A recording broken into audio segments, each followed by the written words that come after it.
Hello everybody, welcome back to Screen Stars. I'm here today to bring you my review for the 2020 war film Greyhound. Now this is a film that is directed by Aaron Schneider and it is from a screenplay by Tom Hanks, who also stars in the film, as well as Stephen Graham, Elizabeth Shue, Michael Benz, Rob Morgan and Jimmy Staunton. Now this is a film that was supposed to obviously be released in the cinemas because of the current COVID crisis. It has been released digitally instead on stream. And it is a film that focuses on Tom Hanks, who is an inexperienced US naval captain, and he's been given his first command, and his job is to essentially escort troops across the Atlantic. And he is to protect these ships that are carrying troops from German submarines and German U-boats.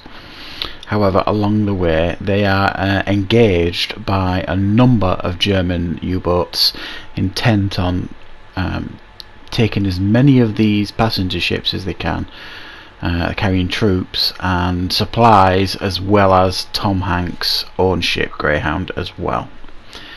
Right, so that is the basic plot of the story. What are my thoughts on this film? It's actually quite a good film, this. I really enjoyed it for the most part. It's well made. There are some very good battle scenes in this. It's quite tense. It's really good at letting you understand the situation that they're in. You know they're in dire straits, and it's all explained well enough, and it's easy enough to follow. And you get that tense feeling from the battles and things like that. So I thought the battle scenes were nicely constructed.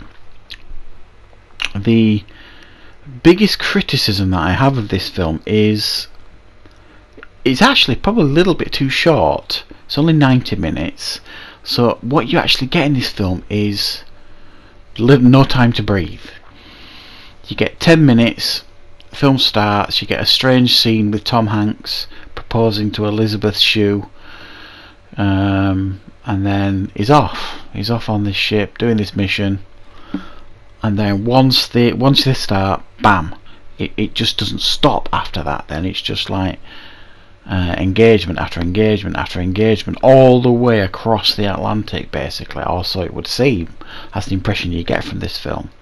So consequently, none of these characters are allowed to breathe. You're not allowed to breathe. You're not allowed to learn anything about these characters, including Tom Hanks, really. I mean, you're given some bare bones details about Tom Hanks' character. He's quite religious. He doesn't eat a lot on the ship. And that scene at the beginning where he wants to get married to Elizabeth Shue's character, other than that, you don't learn anything more about his character or his crew. They're all just people on this ship with him in the same situation.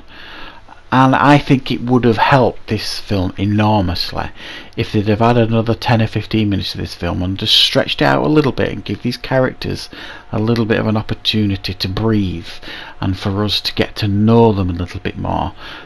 And I think that's unfortunate, really, that they don't do that.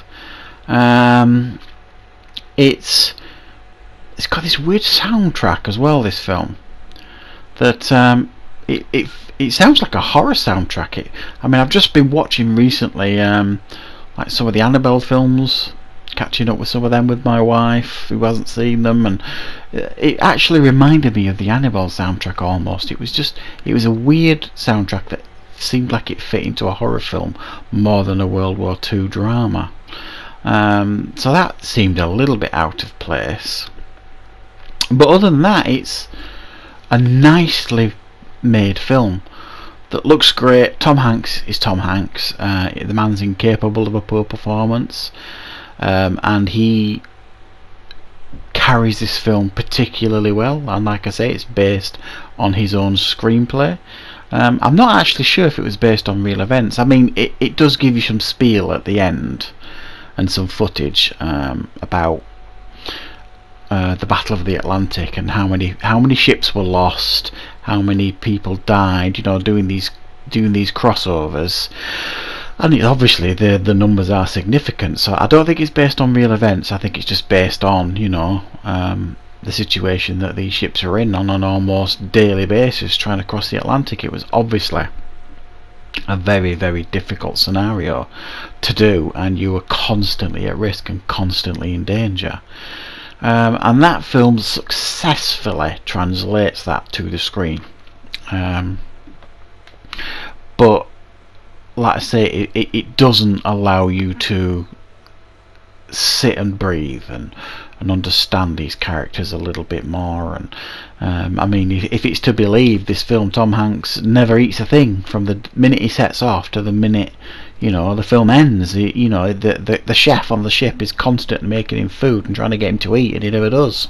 Well, if that were the case, you know what I mean, he'd be bloody starving to death by the end of the trip. And it just seemed like an odd thing to do. To, you know, he's constantly drinking coffee and never eating his meals and stuff like that. And I think there's probably better ways they could have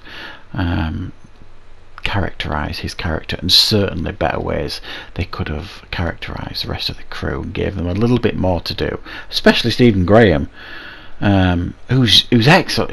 He's good in this film. I mean, you get the impression that he's a great, you know, like number two, if you like, to Tom Hanks's character, but he's not given enough to do that's interesting, really. So it's a good war film. It has its limitations and faults, but I'm going to give it an 8 out of 10 because I did enjoy it. I thought the battle scenes were really nicely done, and you really do feel like you're in the centre of these battles when they're involved in them. So yeah, 8 out of 10 from me. Certainly an enjoyable film, and it is worth checking out if you get the opportunity. So that is my review for Greyhound. I hope you liked it, I hope you found it useful, and of course I will be back for more reviews on Screen Stars very, very soon.